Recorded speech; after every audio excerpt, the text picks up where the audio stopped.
disaster strikes, you'll be on your own. David Lean, Taranaki Civil Defence Controller, has seen firsthand what happens in an emergency. You'll never know when disaster strikes. Storms, earthquakes, tornadoes and floods, they'll be the last thing on your mind. I know from personal experience that unless you prepare yourself for a disaster, you'll get caught out every time. During a civil defence disaster, the Taranaki Emergency Management Operations Centre in New Plymouth immediately turns into a well-oiled machine. Our role is to coordinate the emergency response. We're there to organise and combine resources to assist rescue and recovery, to help communities get back on their feet as soon as possible. When a natural disaster does strike, you need to be ready, at home and at work. In July 2007, the coastal town of Ohakura was ravaged by 7 tornadoes that tore in off the Tasman Sea. To this day, Robin Lander, the head teacher at Ohakura Kindergarten, is thankful that those tornadoes struck in the holidays, where there were no children or teachers on the premises. These doors were shattered and all of the windows along this side of the building were broken, and these veranda poles were just snapped off halfway. As soon as it was daylight, I drove down here and I wasn't prepared for the sight that I saw. It was absolute devastation and looking like there had been a bomb dropped in the kindergarten grounds. All over the playground there was rubbish. The neighbour's microwave was just sitting here and the air conditioning unit, and over here a little bit was a great big tree which we still don't know whose place it had come from, pulled out by its roots, and that was just sitting here. It was a tragedy because of possessions, but it could have been a real tragedy if children had been here, and it was just so fortunate that it was the school holidays. So there's no doubt in my mind that with the devastation that I saw, that it would have been a tragedy, that lives would have been lost. In June 2007, floodwaters swept through animal cages in an exercise yard at Burgess Hill Pet Motel near New Plymouth, destroying cages and leaving 20 dogs and 4 cats treading water. So what I actually initially saw was, I walked up here, the water started just rushing through. And it, as I say, from going from your ankle to your knee and you're going, I've got to go and get the power, I've got to turn the power off. And it all occurred so quickly. That was just like, you know, it's not going to stay in here, it's going to flow out, and it shot through the garage. We actually had a weather bomb that was coming through, across through Inglewood and out to Ohakura. I'd finished my kennel work for the morning, and I have a project vehicle I was working on, so I was into the garage to get started on that. Had tuba 2 framing over tin, and it just blew that out, and it came out through this panel, so we were sort of attacked from 2 points. It was just a burst of water.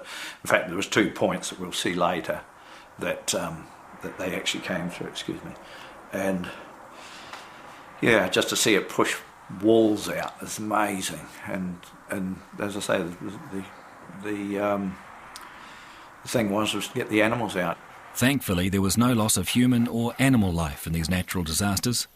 Grant's neighbours came to his aid, and he had an evacuation plan. Make sure that you're shut down, you have people that can be on standby, and yeah, that's what we have in place. Again, and you've just got to really sit tight.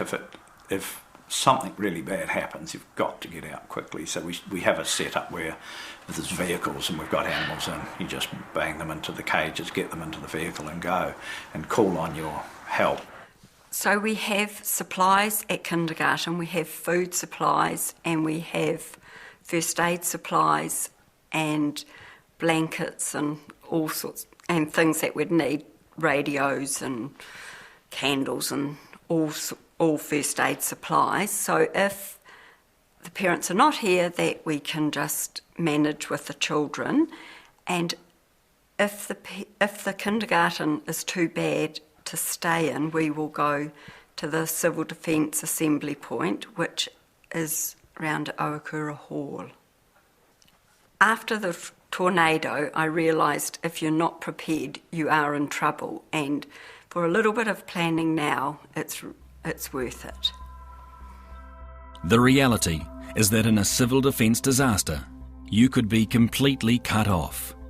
No electricity, no food, no water, and no phones to call for help, as we have seen in the 2011 Christchurch earthquake. I've never been so scared in my life. I thought I was going to die. I think it's always good to have an emergency plan in place because you never know what's going to happen. We just didn't know it was going to happen. We had no warning, absolutely no warning at all. I'd already packed my emergency bag. That was already underneath my bed. But after the September one, I actually didn't think that we'd have another big one, to be honest. So yeah, I probably wasn't prepared. Also, you may not be able to leave your home or street because power lines are down or your access is blocked. There's a high chance you'll have to stay put and rely on yourself and your neighbours to get through. When disaster strikes, you need to be able to look after yourself for up to 3 days, and there's good reason for that. Civil Defence Emergency Management prioritises the response. The first priorities are always the safety of the responders and saving lives. This means that you might not be anywhere near the top of the priority list, and believe me, if your life isn't at risk, there could be a long wait before someone gets to you. A disaster affects the responders as well as the community. This means that people you usually rely on might not be there or might take longer to get to you. When disaster strikes, you can help the whole community by being able to look after yourself. Being prepared means Civil Defence Emergency Management can focus on those who have been most badly affected. It's your responsibility to look after you and your loved ones. Everyone thinks it won't happen to me, but you don't know what's round the corner. Don't get caught out, be the author of your own destiny.